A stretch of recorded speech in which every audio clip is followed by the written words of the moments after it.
हमने इस मुल्क के साथ किया क्या है, हम इसको यहाँ तक कैसे लेकर आए हैं, यहाँ तक हमने कैसे पहुँचाया है, हम इसके साथ क्या करते रहे हैं। एक वीडियो सामने आ रही है और देखिए, चाइना हमारा एक अकलौता दोस्त, शहद से मीठी और पहाड़ों से ऊंची दोस्ती हम कहते रहे, उसको भी हमने नाराज़ कर दिया।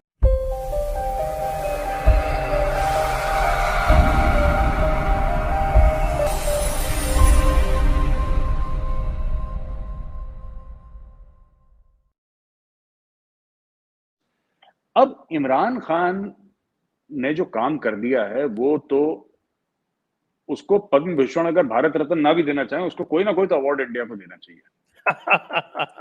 क्योंकि बात तो सही है।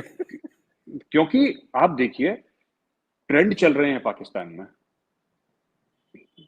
Bajwa go back, Bajwa traitor, Bajwa गद्दार है, खुद पाकिस्तानी चला रहे हैं। ऐसा नहीं कि कोई इंडियन फेक हैंडल्स हैं, इंडियन बॉट्स हैं, नहीं नहीं नहीं।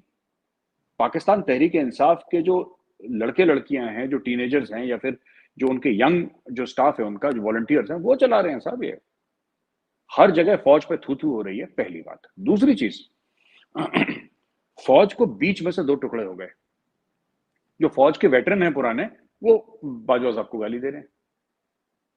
तो जो पाकिस्तान का सबसे जो मजबूत एक चीज थी पाकिस्तान की, कि हाँ वो कभी इतनी कमजोर नहीं हुई 75 साल में जितनी इस वक्त इमरान खान के चलते वो कमजोर हो गई है, पहली चीज। दूसरी चीज, आप क्योंकि जियो पॉलिटिक्स फॉलो करते हैं तो आपको तो पता ही है, लेकिन व्यूअर्स को बता दूं आपके शो में कि जो नॉर्थ साउथ कॉरिडोर बनी है, जिससे वो प्लाई व्लाई का भी सामान एक बार आ चुका है, मुंबई पहुंच चुका है, उसकी वजह से क्या हुआ है कि India has shown the way to the world कि भाई साहब देखो, there is a way to circumvent Pakistan. अगर आपको सेंट्रल एशिया जाना है तो आपको पाकिस्तान से जाने की जरूरत नहीं है, ईरान को मेन स्ट्रीम करने की जरूरत है। और आपने देखा होगा पिछले 1-2 महीने में, 3 महीने में कितनी बार ईरानियन डेलीगेशन इंडिया आया है, इंडियंस वहां पे गए हैं, दुशानबे में मिले हैं, एनएसए की मीटिंग हुई है, फॉरेन मिनिस्टर की, डिप्टी फॉरेन मिनिस्टर की, मतलब ट्रेड डेलीगेशन आप गिनते रहिए, ईरानी इतने बार आ चुके हैं। क्यों आ रहे हैं ईरानी इतना इंडिया, और इंडिया क्यों इतना ईरान को जा रहा है? साफ सीधी बात है साहब, आपको पता ही है, पाकिस्तान इंपॉर्टेंट बिल्कुल भी नहीं है। पाकिस्तान का अगर कोई एक इंपॉर्टेंस है तो वो ये है कि उसका बॉर्डर अफगानिस्तान से मिलता है, and it provides a gateway to central Asia. और अगर अमेरिका बहादुर को आना है, किसी और को भी आना है समुद्री रास्ते से, तो पाकिस्तान से आएगा, ईरान से आएगा। अब ईरान के ऊपर तो सैंक्शन लगा रखे हैं दुनिया भर के, अब क्या बचता है? पाकिस्तान। तो पाकिस्तान इस राहदारी का, इस चुंगी नाका स्टेट जो है पाकिस्तान, जिसको मैं कहता हूं चुंगी नाका स्टेट, उसका सा फायदा उठा रहा है पाकिस्तान। अब इंडिया ने रास्ता दिखा दिया है कि आपको इस चुंगी से नहीं जाना, गवादर हमने बना दिया, जरदान रेलवे लाइन हमने बना दी, रोड आगे तक बना दी, और यहां से आप ईरान के थ्रू डायरेक्टली जाइए सीधा Russia.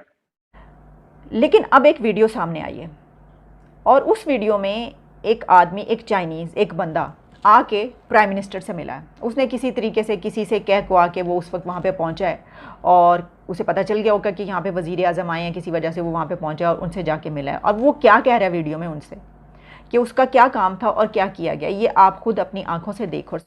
3 years ago, when professor is there. अंदाजा करें, इससे बड़ी और जुल्म और ज्यादती इस कौम के साथ क्या हो सकती है? पैसा भी आया हुआ है, और this is very sad and unacceptable. हमारा मसला जो है वो अब कश्मीर नहीं रहा, हमारा मसला अपनी सर्वाइवल रहा है। हमारा मसला जो है वो, हम नेशनल सिक्योरिटी की तो बात करते हैं, लेकिन हमारा मसला है फूड सिक्योरिटी। ये कहा है कि जनाब पीटीआई और इमरान खान, इनके खिलाफ अब इस तरह के स्टेप्स लिए जा रहे हैं कि जो इनके करीबी लोग हैं उनको धमकाया जा रहा है और उनको ब्लैकमेल किया जा रहा है, और उनको धमकी ये दी जा रही है कि तुम इमरान खान और पीटीआई का साथ छोड़ दो और पार्लियामेंट में वापस आकर बैठो, या तो, और या फिर ये जो बाई इलेक्शंस खास तौर पर पंजाब में हो रहे हैं, इसमें ये जो तुम कैंपेन्स चला रहे हो, मुखालफत कर रहे हो, ये सब कुछ छोड़ दो, वरना तुम्हारी ऐसी वीडियो सामने लाई जाएंगी कि जिसकी बिना पर तुम अपने घर वालों और बीवी बच्चों को भी मुंह नहीं दिखा सकोगे। अच्छा, वैसे कहते हैं कि जो चाइनीज़ होते हैं वो बहुत ही शातिर होते हैं, एक ऐसी कौम है कि जो सिर्फ अपना प्रॉफिट देखती है और दूसरों को तो वो बिल्कुल, वो देखती है कि उसके नफ़ा हो रहा है या नहीं हो रहा, उसका फ़ायदा हो रहा है या नहीं हो रहा। लेकिन पाकिस्तान के साथ, पाकिस्तानी कौम के साथ उनको भी हमने नाको चने चबवा दी, हमने उनको मज़ा चखा दी। हमने कहा अच्छा हमारे साथ तुम ये करोगे।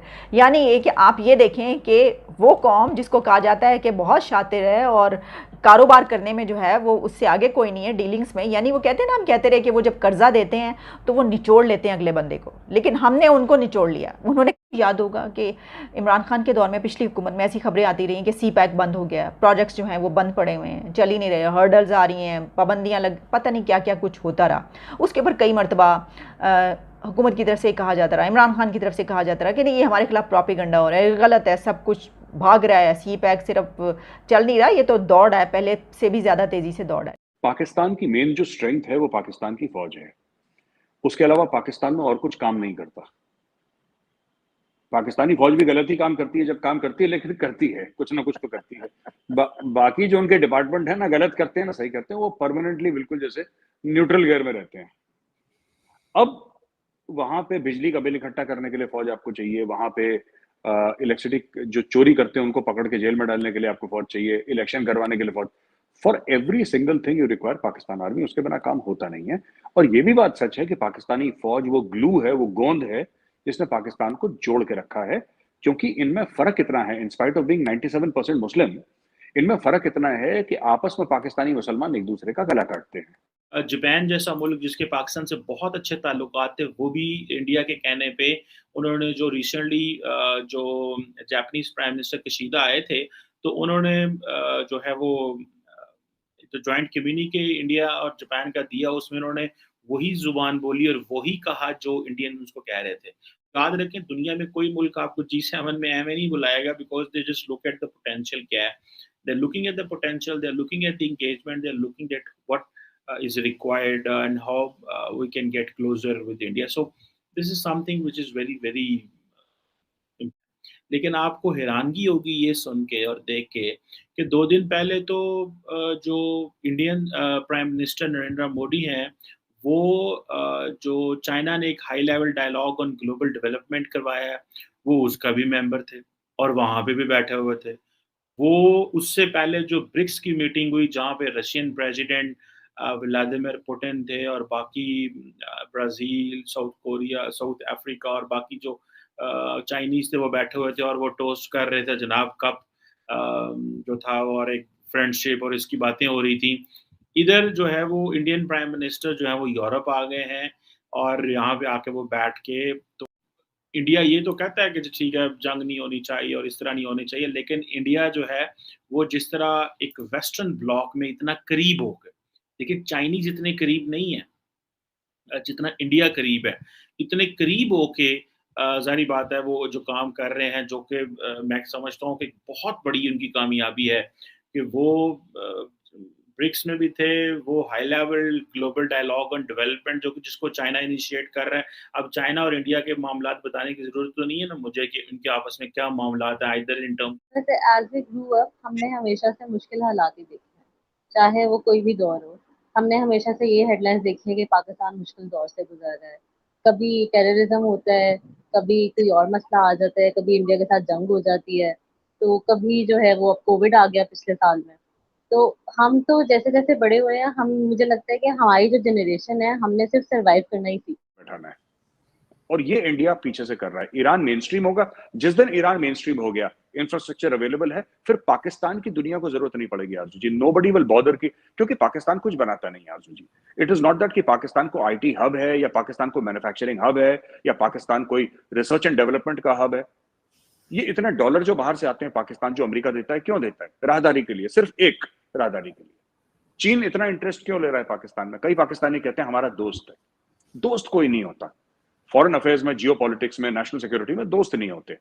ये तो डिप्लोमेसी है, इसमें तो मफाद होते हैं मुल्क के। चाइना का क्या मफाद है? चाइना का क्या मफाद है पाकिस्तान को लेके? ये पाकिस्तानियों को सोचना पड़ेगा कि चाइना अगर हमें पैसे दे रहा है या पैसे लगा रहा है, क्यों? उसकी क्या वजूहत है? मैं कई बार इंटरव्यूज देखता हूं कि जी चाइना तो हमारा दोस्त है इसलिए कर रहा है। तो ये पता नहीं, या तो भोले बहुत हैं लोग, मासूम बहुत हैं, या समझना नहीं चाहते, या उनको लगता है कि बुरी खबर जब तक अपने से दूर रखें तो ज्यादा अच्छा है, वरना दिमाग पे असर पड़ेगा। कुछ होगा जिसकी वजह से लोग कहते हैं चाइना दोस्त है। दोस्त तो कोई भी नहीं होता। दोस्त हमारा अमेरिका नहीं है, हम स्ट्रेटेजिक अलाय हैं अमेरिका के। अमेरिका हमारा दोस्त नहीं है। हमें पता है जिस दिन भारत फंसेगा भगवान ना करे फंसे, जिस दिन भारत फंसेगा भारत को अपनी लड़ाई अकेले लड़नी पड़ेगी। We'll have to fight our wars alone, every country is alone. इस दुनिया में हर एक मुल्क अकेला है अर्जुन जी, कोई किसी के साथ नहीं आता, कोई किसी का सगा नहीं है। नहीं, आप बिल्कुल ठीक कह रहे हैं। ऐसा है कि कंट्रीज आपस में जो है वो बिजनेस के तौर पे या आपस में मिली होती हैं। ऐसा कभी नहीं होता कि कोई किसी का दोस्त है या कोई किसी का भाई है या कुछ है। लेकिन खैर ये हमारे यहाँ एक रिवाज है, कहा जाता है। लेकिन साथ इंडिया के कहने के ऊपर जो चाइनीज अथॉरिटीज हैं उन्होंने जो high level dialogue on global development है जो कि 24 जून को हुआ, जिसके बारे में कल मैंने एक वीडियो भी डाली थी कि पाकिस्तान को क्यों नहीं डाला गया। अच्छा हुआ यूं है कि पाकिस्तान के फॉरेन ऑफिस ने इसको सीधा सीधा इंडिया पे इल्जाम लगा दिया है। लोग अक्सर ये भूल जाते हैं 130 करोड़ लोग बसते हैं भारत में, है ना। We are 1/6 of the world's population, है ना। every or 1/7 of the world, every 6 or 7 person in this world is an Indian। ठीक है, तो ये ठीक है, ये इलान उमर जैसे छोटे मोटे, ये बरसात आएगी तो मैटर टर करते हैं, तो वो भी कर रही है। अभी पाकिस्तान भी तो आई थी इलान उमर, इमरान खान से मिली थी, और वो पीओके गई थी, जिसको आप लोग आजाद कश्मीर बोलते हैं, वो वहां पे भी गई थी और पूरा उसको घुमाया फिराया। मुझे लगा कि पैसे वैसे वेस्ट कर दिए फालतू में, ये फालतू। देखिए उसका करना है नहीं कुछ, सिर्फ बातों की हद तक ही है।